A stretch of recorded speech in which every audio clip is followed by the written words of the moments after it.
You look for ways to continue to get better. The worst thing we can do is get content just because it's year 2 in the system. There's always room for improvement. So I'm always looking for the little things, always looking for an edge. How can we get better? Never rest on what we did today.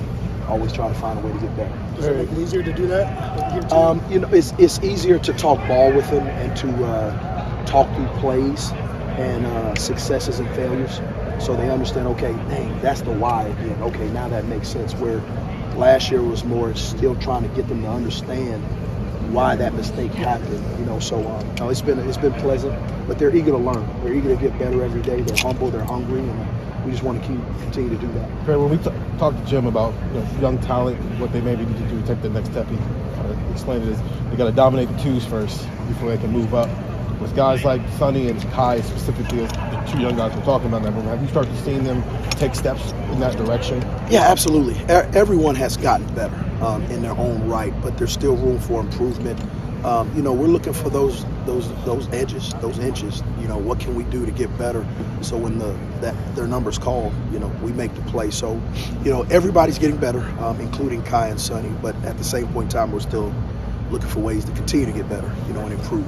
Never resting on that. Perry, we see the Cam running with the ones on Saturday. What's he done to earn that spot, and what's he got to keep doing to keep it? He's kept his head down and worked. And when his number's called, he's made plays. One thing about here, there is no entitlements. Everybody's got to come to work every day.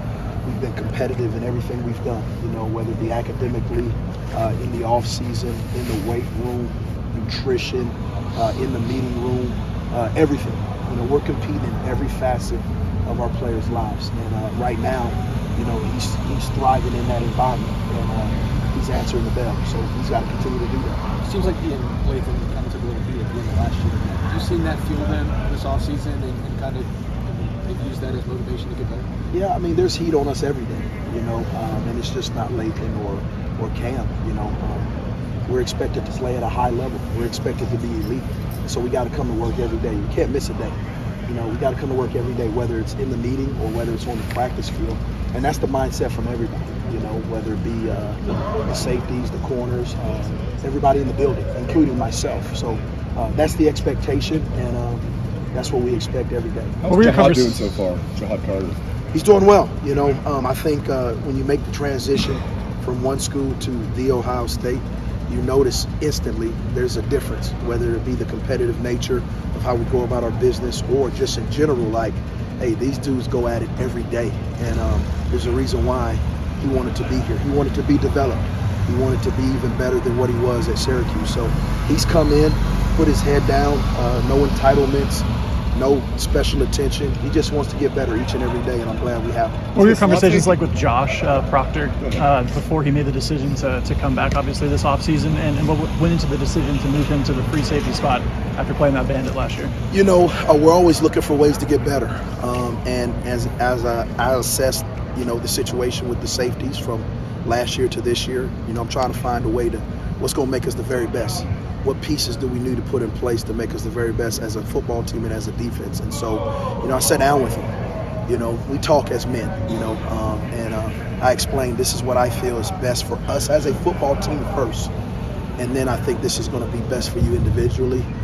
There's 110% trust in the room, and that's where it starts. And so when we had that conversation, it was very easy because there's a real relationship, real trust, and real bond.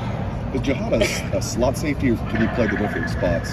In our defense, they got to be able to play it all just because of the formations that we get from different offenses. So I don't pigeonhole them into one spot because they got to have an ability to do more than one thing. So versatility is important. Obviously, when he was at Syracuse, he did that. So you see him moving around a little bit. So he has played the high safety at times, depending on the defense. He's played the slot, and he's played man, and he's been able to blitz. So the multiplicity of our defense for our safeties is critical in each and every position that we have. Follow up with the Josh thing, how much of that is something maybe you see in Josh that might maximize him in that adjuster role versus maybe what you got from Lathan in that Bandit role last season and maybe not wanting to move him off of that? My job is to always assess the room, always look for improvement, never rest on what we did.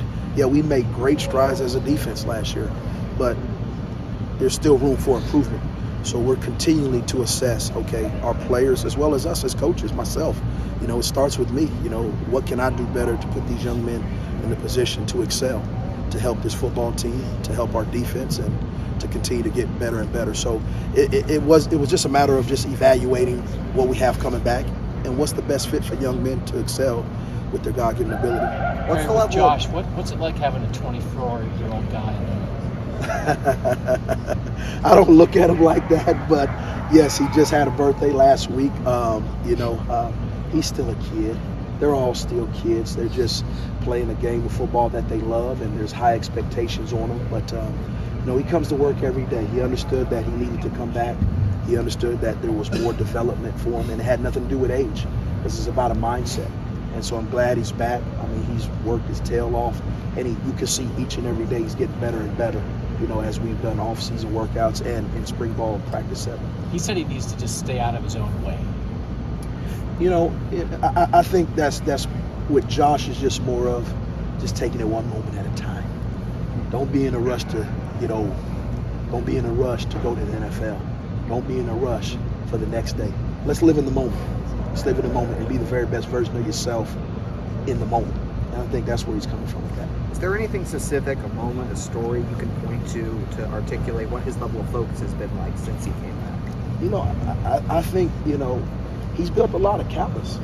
He's had a lot of adversity. You think before I got here, he started against Minnesota, and then he goes into the Oregon game, first home game, and he's actually playing pretty well. And all of a sudden, injury bug hits, and he's out for the year. So you have a new coach that comes in. You have to learn me. You have to learn a new system, albeit you're not able to practice yet. So I think the young man has grown tremendously through adversity and developed the toughness and the callous that it's going to take not only to be the very best version of himself now, but also in life.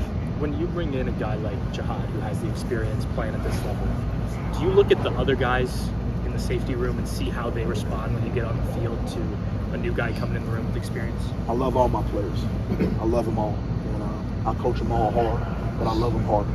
And so Jihad knew coming in, nothing's given to anybody in the building. You earn everything here. And so he knew coming in, I just want to compete. I want to develop. I want to be the best. I want to play at the best. And so he's come in and he's worked, and I love it. He's just kept his head down and worked. He takes hard coaching, and I can see him getting better and better within the system. Terry, where have you seen the fact that Cam played a lot last year? Where have you seen that show up this spring, even on the field or something? Just the familiarity with the defense. To me, that's where it shows up the most. And Cam knows and knew that he needed to continue to get better. He was injured a few times throughout the season, so just when he felt like he was getting in rhythm, here comes the injury bug. So, I told him, hey, you got to stay on the field and keep working. The whole process and the whole mindset and conversation in our room is just keep your head down, and there's always room for improvement. Constant and never-ending improvement. That's our mindset. Keep your head down, block out all the outside noise, and lock in, and let's get better each and every day. When you're playing guys for the first time extensively and stuff, as a coach, you got your fingers crossed nothing bad's going to happen, but probably there are going to be mistakes made, right, and stuff. Do you see this whole group as having gone through that gauntlet a little bit? Absolutely. Paying off. We've tasted, we've felt, we've seen adversity. Yeah. So, going into this offseason, the mindset is I know what that feels like. I know what I need to do as a group and individually to get better. And that's the beauty of coming out to practice today, coming out to practice each and every day during spring ball, off-season workouts. We understand what high success is, and we understand what failures feel like. And so the guys have just got their head down and locked in and working. I know that you want guys to be multiple and be able to play all the positions. We know you have a lot of talented guys in there. But can you just take us through a little bit specifically with Sonny Styles, the process with a young guy like that of just trying to figure out what he does best, how this team can use it, where he best fits positionally? We've streamlined it for Sonny. So you'll see Sonny, more in a streamlined position to where it can excel and utilize his God-given ability. So the beauty of it now is year 2. I've been around the guys.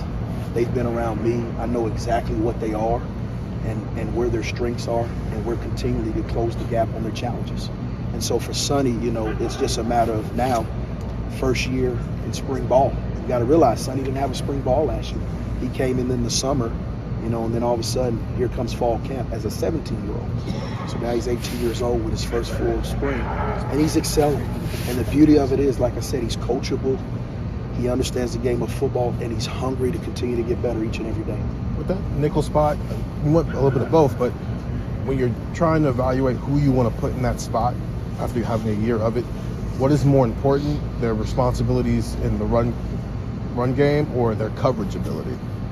Both. You can't have one without the other, just because the offense can dictate, depending on a specific set, what that guy's job responsibility is and description is. So, they got to be able to do both. It's not the easiest, but you don't come to Ohio State for easy. You come to Ohio State to be the very best, especially at BIA. So, I'm pleased with where the guys are at so far, but obviously we still got room for improvement, and that's where the coaching, that's where the development comes in, and that's where the teaching comes in. We spent all the last season marveling at Lathan coming back from that injury and being able to play at all, and he played at a high level for most of the year.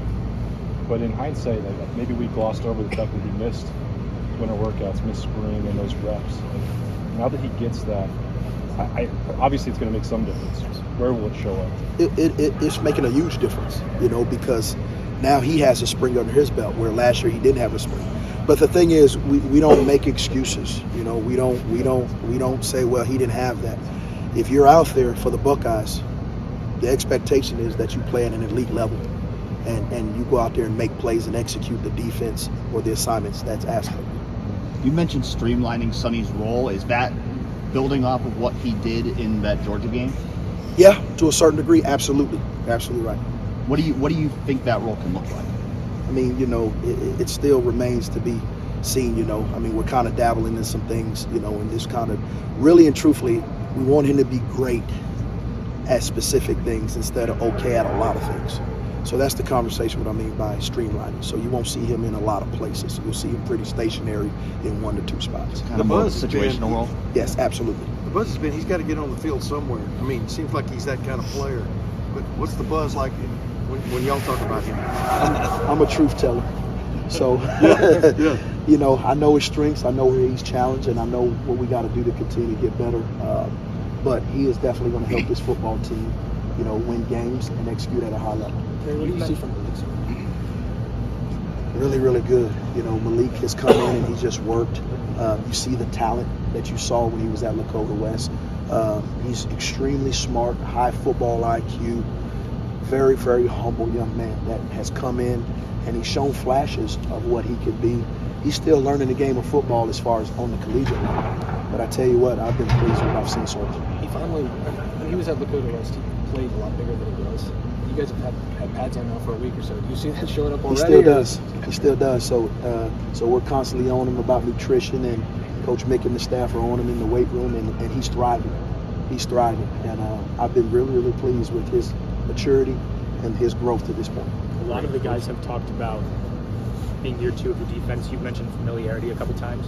Does that apply to the coaches too? You guys are now together for a second year. You know what Jim wants out of the defense. Is it more of a cohesive unit than maybe this time? Absolutely. Absolutely. You come in and you're installing a new defense, and then obviously you're getting to know each other too and work with each other, and then obviously you got new players. So there's a lot of dynamics that play a part in, a first year. But now, absolutely. There's so much flow. Not saying there wasn't any last year, but it's just a different flow and a different vibe, and there's a lot of smoother transition coming in this spring. And like I said, we know what our players are capable of doing, and now we can really, really hone in and put them in those spots and places for them to excel.